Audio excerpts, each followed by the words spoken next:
Hi guys, welcome back to my channel. Good to see you guys. I am here on an airplane. Kidding, I'm not on an airplane. It's just the fake background, But let's pretend I'm on an airplane and I'm going to read chapter 6 to you from oops.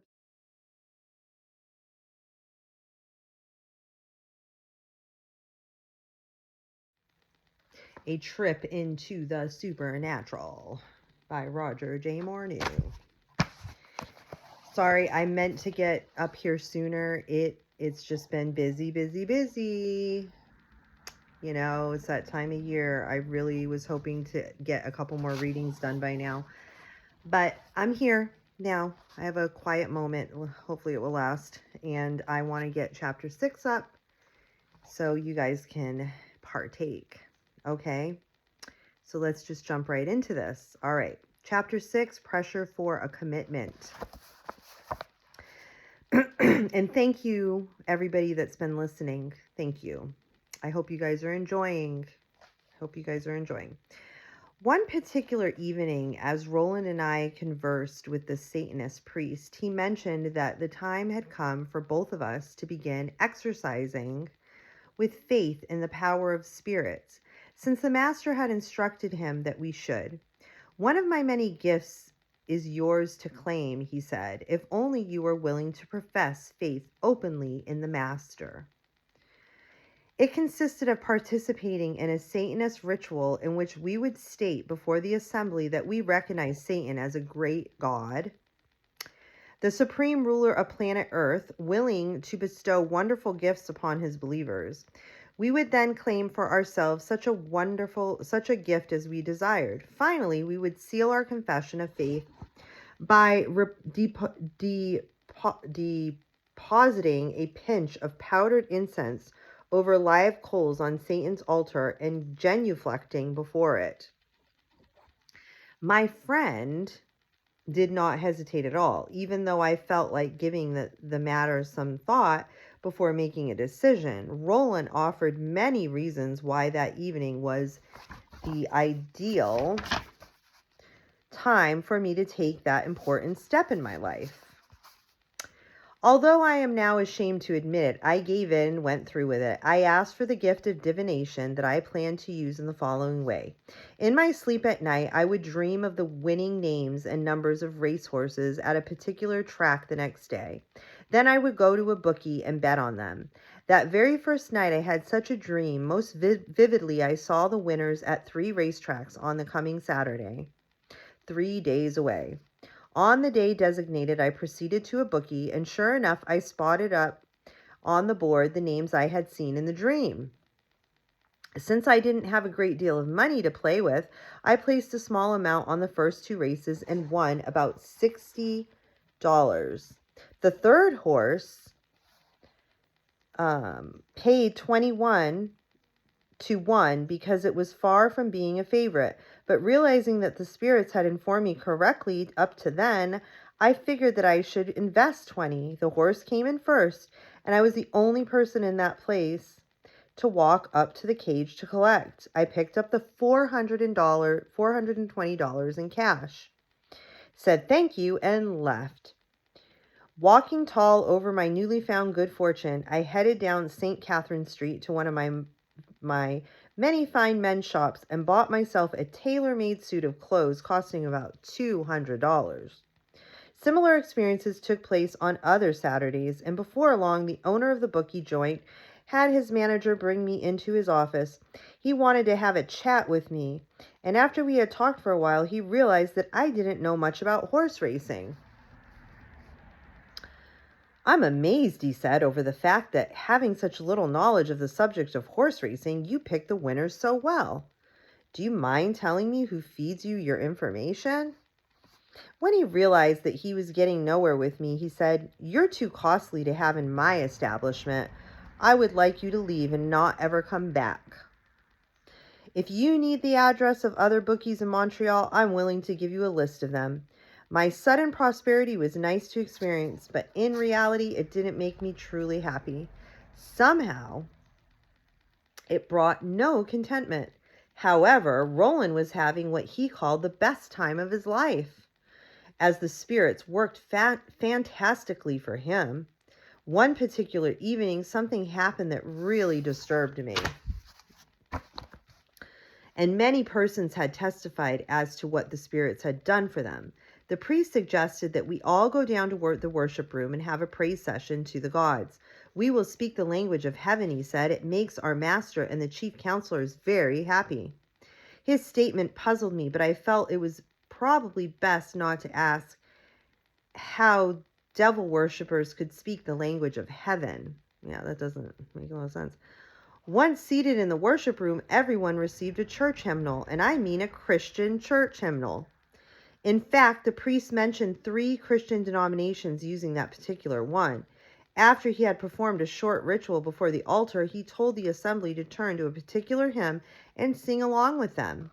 The singing must have continued for 20 minutes. Not uttering a word, I sat almost in the state of shock. Afterward, while we were returning upstairs, the priest came to me and said with a smile, "I noticed that you did not take part in our praise session to the gods. Do you mind telling me why?" "I just couldn't profane those Christian hymns the way you people did. The fact that I don't like someone is no reason why I should sing profanities against his name. I understand the way you feel, but after a while you will adjust. It's like the first time a person witnesses an animal sacrifice. At first it shocks them, but after he witnesses it a couple of times, he doesn't mind it anymore. By the way, we're planning to have you and Roland come with us to celebrate our high feast to the gods at a resort we have in the Laurentinian Mountains. You see, November 1st is a very sacred day for our people. I will tell you more about it next week when we meet again." While we were driving home that evening, I asked George to clarify something I had observed during the praise session. And after the people had sung for a while, some of them began to use a language other than French, yet the melody was still that of a Christian hymn. He explained that the spirits took control of their minds, causing them to praise Satan and his chief counselors in a spirit language, thus enabling humans to worship them in a more elevated form of adoration. Such a type of service, he explained, had a dual purpose. First, the fact that demon worshippers sang Christian hymns in itself derided the name of Christ. Second, when demon spirits assumed control of the minds of some of the singers so that they praised Satan and his chief counselors in a spirit language to the melody of a Christian hymn, it constituted the highest form of blasphemy against the God of heaven, which pleased Satan exceedingly. A number of references to live animal sacrifices had caught my attention, so I asked George to tell us about them. He explained that his people conducted them on November 1st at a specific place in the Laurentinian Mountains, but that he preferred having the priest explain things to us. However, circumstances kept him from ever finding out. Unknown to me at the time, the fallen angels became aware that God was working to bring me shortly to the place where I would hear of his great love for undeserving human beings, his plan of redemption, and his righteous character in dealing with humans. The spirits that determined to pursue me quickly into a deep commitment to demon worship The spirits then determined to pursue me quickly into a deep commitment to demon worship. They wanted me to pass the point of no return, as I will explain shortly. On a particular Wednesday evening when I entered our place of worship, I never expected that it would be for the last time. As I shook hands with those friendly individuals who had gone out of their way to make us feel a part of their group in order to please the spirits, it would have been impossible for me to imagine that just 10 days later, those same people would be vicious enemies planning my destruction, willing to spend a large sum of money to put a contract out on my life. The testimonial session was most impressive. After it ended, the priest had a short talk with my friend and me, telling us that the spirits were most anxious to benefit our lives in a very special way. On November 1st, just 2 weeks away, if we would make a definite commitment to an initiation service into their secret society, the spirits would then reveal to us their plans for our lives. When I asked the priest why we had to go through this initiation ritual before they would tell us the plans for us, he explained that it is a matter of exercising faith in the spirits. Without faith, it was impossible to please their master.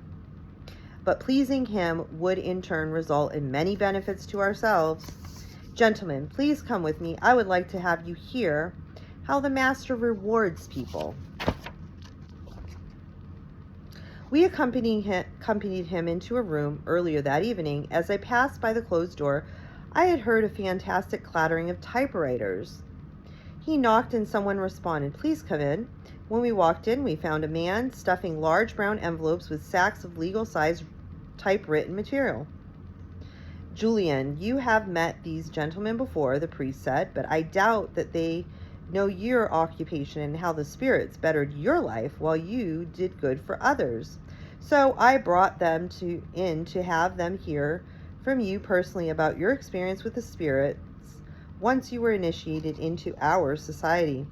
The man related to us that as a young attorney, he saw himself destined to be spending his life researching reference material or court cases handed by some large firm. But good fortune came to him when, by the leading of the spirits, he became acquainted with demon worship. His life changed overnight. After his initiation into the group, the spirits informed him that they had a special assignment for him. He would help those who had committed crimes against society and were not receiving the legal advice they needed to avoid jail. I need to take a drink. Hold on.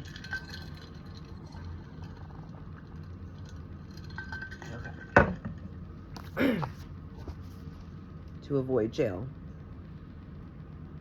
Okay. The spirits wanted him to venture out immediately into his own business. He would offer lawyers the unique service of preparing briefs for criminal court cases. The spirits would do most of the work. They informed him that the letters had gone to certain French lawyers throughout Canada, informing them he would supply attorneys with all needed materials to fight and win those types of court cases that in times past they had lost because they did not have the time to prepare. In no time, all replies began coming in. Next, the spirits told him that all he had to do was to work in the house of worship any Wednesday he needed their assistance.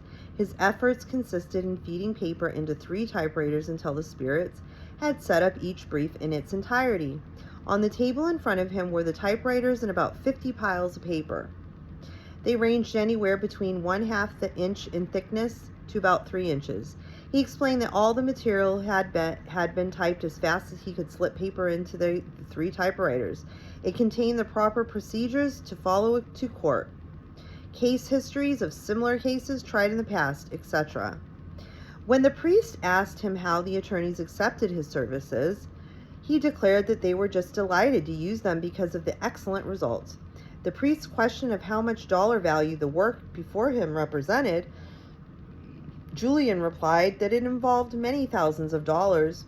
As we started to leave, he invited us to come in and observe the spirits at work whenever we found ourselves in the building and he was occupied with his project. The priest repeated his request that we let them initiate us into their cult. My friend gave him the answer, yes, but I could not. "I'm sorry, but I cannot give you an answer immediately," I told him.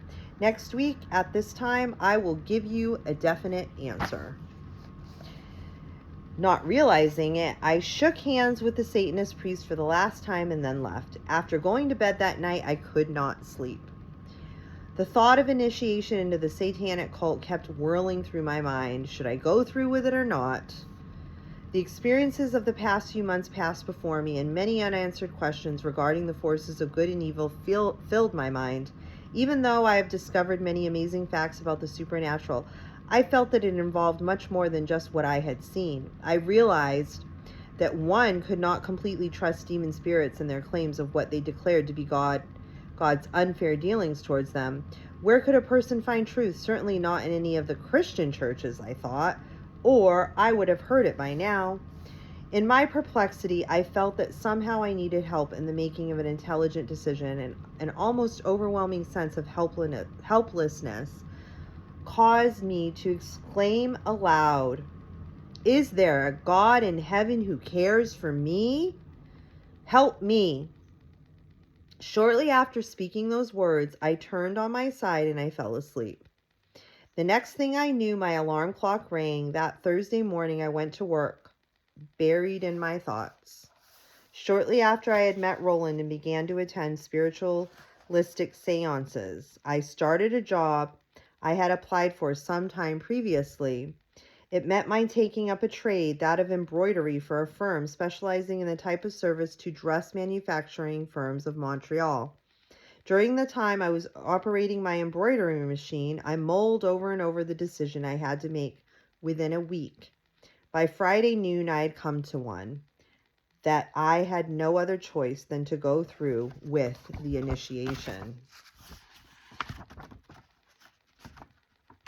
Sorry. Oh, that was the end of that chapter. Okay. That was the end of the chapter, guys. So basically, Roger Morneau is at a crossroads, and he decides that he's going to go through with the initiation. So we will pick up next time with chapter 7. And let's see, chapter 7 is called...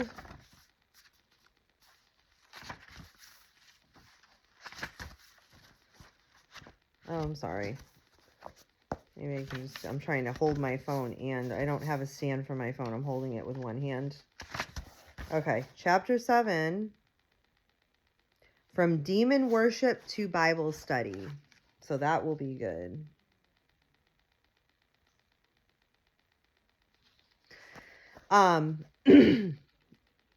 The only thing I guess I can think of right now to add to what we just read was that I know for a fact, and I don't know if Roger Morneau is going to get into this, but you know,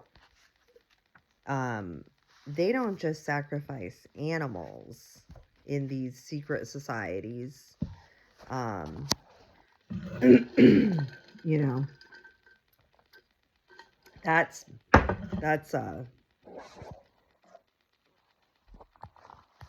the, you know, small time, whatever you want to say, however you want to put that. They sacrifice humans. So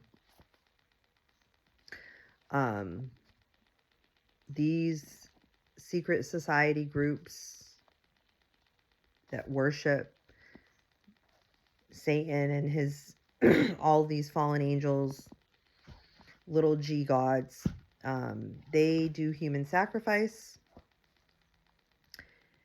And that's what people need to understand. Like, I don't know, again, if he's going to get into that or if he doesn't go there. I don't know, because I've never read this book.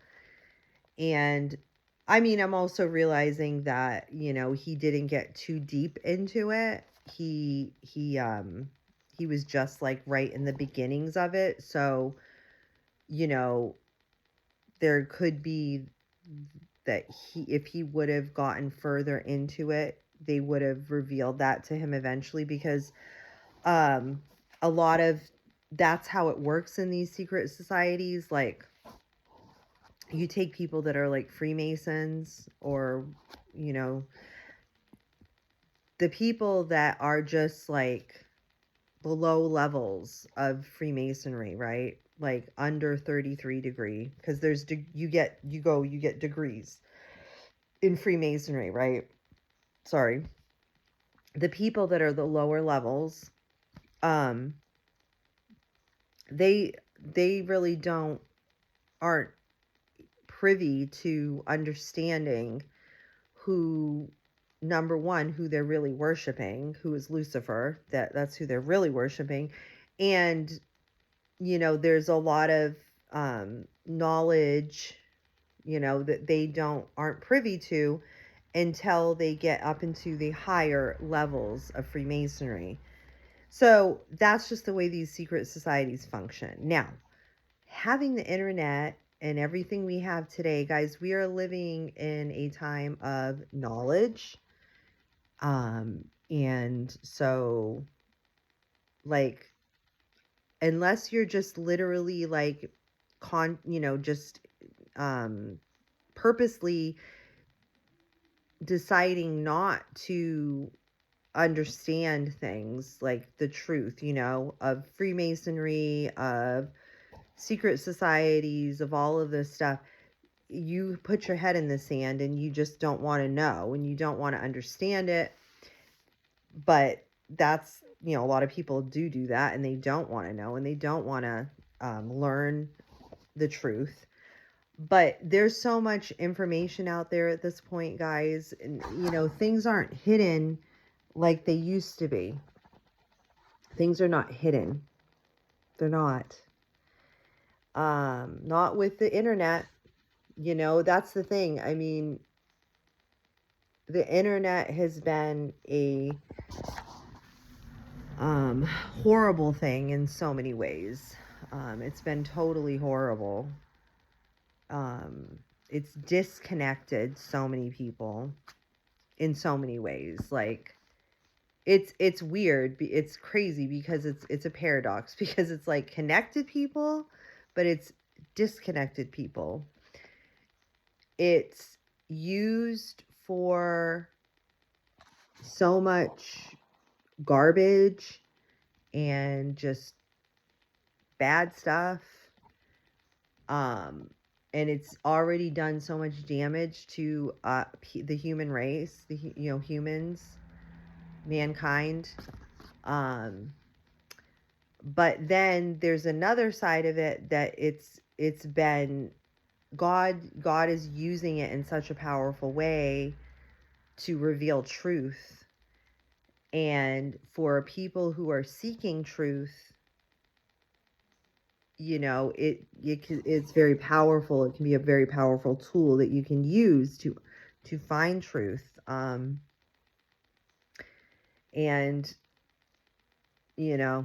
so it's one of those things. Like, I try to utilize it to spread the gospel of Jesus Christ. I try to utilize it, like, even just me having this YouTube channel, I want to spread truth, Jesus.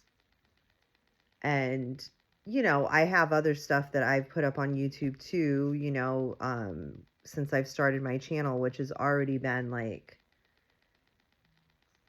3 years or something. So but I definitely am just pretty focused on, like, Jesus,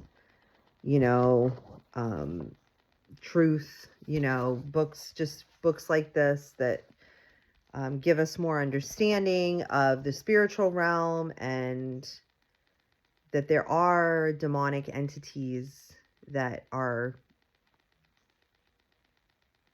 it's just the reality. They